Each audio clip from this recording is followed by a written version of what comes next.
तो चलिए 12 के विश्लेषण की शुरुआत करेंगे और बात करेंगे मध्य प्रदेश की, जहां छिंदवाड़ा से दिल दहला देने वाली घटना सामने आई है। जी हां, छिंदवाड़ा के बोदल कछार गांव में एक युवक ने परिवार के 8 लोगों की निर्मम हत्या कर दी है और उसके बाद खुद फांसी लगाकर अपनी जीवन लीला समाप्त कर ली है।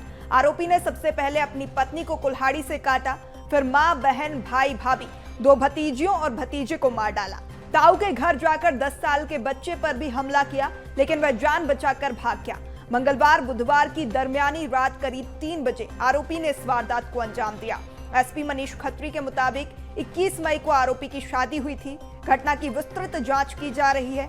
बताया जा रहा है कि आरोपी मानसिक रूप से डिस्टर्ब था। सामूहिक हत्याकांड से पूरे क्षेत्र में जो हड़कंप की स्थिति है, दहशत का माहौल है। यहाँ आरोपी ने अपने ही परिवार के 8 सदस्यों को मौत के घाट उतार दिया है। ताऊ के घर जाकर 10 साल के बच्चे पर भी हमला किया है। छिंदवाड़ा में ये दिल दहला देने वाली वारदात, जहां सामूहिक हत्याकांड से हड़कंप मच चुका है।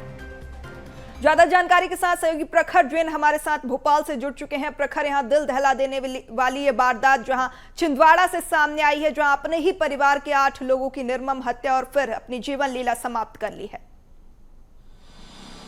देखिए, बिल्कुल पूर्वी निर्मम हत्याकांड जो है ये सामने आया है छिंदवाड़ा के तामिया से। खासतौर पर आदिवासी परिवार के 8 लोगों को जो है मौत के घाट खुद परिवार के ही जो है सदस्य ने उतार दिया है। खासतौर पर अगर बात की जाए तो जो 8 लोग इस पूरे हत्याकांड में मारे गए हैं, जिनकी मौत हुई है, उनमें अगर बात की जाए तो उनकी अगर देखा जाए तो इस घटना की भयावहता को समझा जा सकता है। क्योंकि अगर बात करें तो एक 1.5 साल की भतीजी, एक 4 साल की भतीजी, एक 5 साल का भतीजा, 16 साल की बहन, यानी कि नाबालिगों तक को भी जो है कुल्हाड़ी से निर्ममता से मार दिया गया है इस पूरी घटना में। इसके अलावा अगर बात की जाए तो पत्नी, माँ, भाई, भाभी, यानी कि तमाम पूरे परिवार को जो है इस एक व्यक्ति ने जो है वो मौत के घाट उतारा है। हालांकि बाद में खुद भी ये व्यक्ति जो है वो फांसी लगा ली खुद को। यानी कि इस पूरे हत्याकांड में जो है, सामूहिक हत्याकांड में 8 लोगों की एक ही परिवार के मौत हुई है। और इसके अलावा अगर बात की जाए तो इस पूरे मामले में अगर देखा जाए तो कई सारी प्रतिक्रियाएं भी सामने आई। हालांकि जिस तरीके से पुलिस प्रशासन की तरफ से प्रतिक्रिया सामने आई, साफ ये हो जाता है कि जो व्यक्ति है जिसने इस पूरे परिवार को, अपने पूरे परिवार को मौत के घाट उतारा, वो मानसिक रूप से विक्षिप्त जो है वो पुलिस की जो प्रारंभिक जांच है उसमें निकलकर सामने आया है। हालांकि राजनीति भी इस पूरे मामले के बाद लगातार गर्माती हुई दिखाई दे रही है। मानसिक रूप से जो है डिस्टर्ब आरोपी बताया जा रहा है, लेकिन सवाल ये कि आखिर ऐसा क्यों किया। और 31 मई को आरोपी की शादी हुई थी, मानसिक रूप से जो है स्टेबल नहीं था आरोपी, उसके बाद भी शादी हुई और उसके बाद ये वारदात। देखिए, बिल्कुल पूर्वी अभी हाल ही में जो है आरोपी की शादी हुई थी। यानी कि अगर बात की जाए तो शादी के जिस तरीके से जो फैक्ट सामने आए हैं शुरुआती जांच में, मानसिक विक्षिप्त होने के, बिल्कुल ये बड़ा सवाल हो जाता है कि किस तरीके से ये शादी जो है वो हुई होगी। हालांकि जिस तरीके के फैक्ट्स निकलकर सामने आ रहे हैं तो बिल्कुल साफ हो जाता है कि कई सारे फैक्ट्स को शादी के दौरान भी छुपाया गया होगा। हालांकि मानसिक रूप से विक्षिप्त था, ये आधिकारिक तौर पर जो है एसपी मनीष खत्री भी लगातार पुष्टि कर रहे हैं इस पूरे मामले को लेकर। एक बड़ी पुष्टि जो है, बड़ा एक अपडेट जो है वो इस पूरे मामले में कहा जा सकता है आरोपी के मानसिक विक्षिप्त होना। यानी कि अगर बात की जाए तो उस दरमियानी रात भी कुछ ना कुछ इस तरीके की घटनाक्रम जरूर हुई होगी जो कहीं ना कहीं उस मानसिक विक्षिप्त को ट्रिगर की होगी, जिसके बाद ये तमाम घटनाक्रम हुआ। हालांकि वो पूरा घटनाक्रम क्या हुआ था इसको लेकर अभी भी पुलिस जो है जांच में जुटी हुई है। स्पष्ट तौर पर जांच के बाद ही जो है इस पूरी गुत्थी से जो है वो पर्दा हट पाएगा।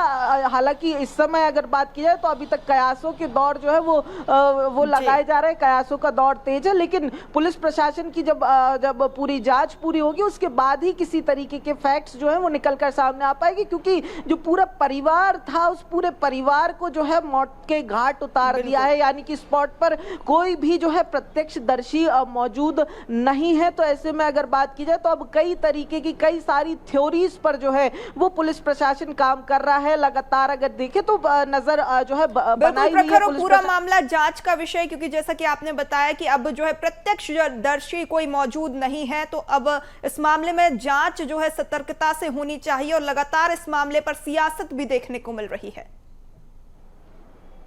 जब बिल्कुल पूरे मामले पर लगातार जो है सुबह से ही सियासत जो है गरमाने लगे, चूंकि अगर बात की जाए कांग्रेस पार्टी लगातार मध्य प्रदेश में कानून व्यवस्था चौपट होने के आरोप जो है वो लगाती रही है। बीते दिनों जिस तरीके की घटनाएं सामने आई और उसके बाद फिर छिंदवाड़ा में ये घटना सामने आई, तो लगातार कानून व्यवस्था पर जो है सवालिया निशान जो है कांग्रेस पार्टी खड़े कर रही है। पूर्व मुख्यमंत्री कमलनाथ जो खुद छिंदवाड़ा से विधायक है, उन्होंने भी एक सोशल मीडिया पर पोस्ट किया जिसमें मध्य प्रदेश सरकार से एक जो है जांच कराने की मांग की और सभी फैक्ट्स को उजागर करने की बात की। हालांकि जो है लगातार डॉक्टर मोहन यादव ने जो है वो भी इस पूरे मामले में सक्रिय हुए हैं। पूरे मामले की लगातार रिपोर्ट जो है वो स्थानीय प्रशासन ले रहे हैं। और इसके साथ ही अगर बात की जाए तो मंत्री संपतिया उइके को जो है वो छिंदवाड़ा के लिए रवाना किया गया है। वहां पर अगर बात की जाए तो मंत्री संपतिया उइके इस पूरे मामले पर जो है वो अब टेक ओवर करेंगे। पुलिस प्रशासन के साथ जांच में क्या स्थिति बन रही है, क्या अपडेट्स निकल कर सामने आ रहे हैं, उन तमाम चीजों को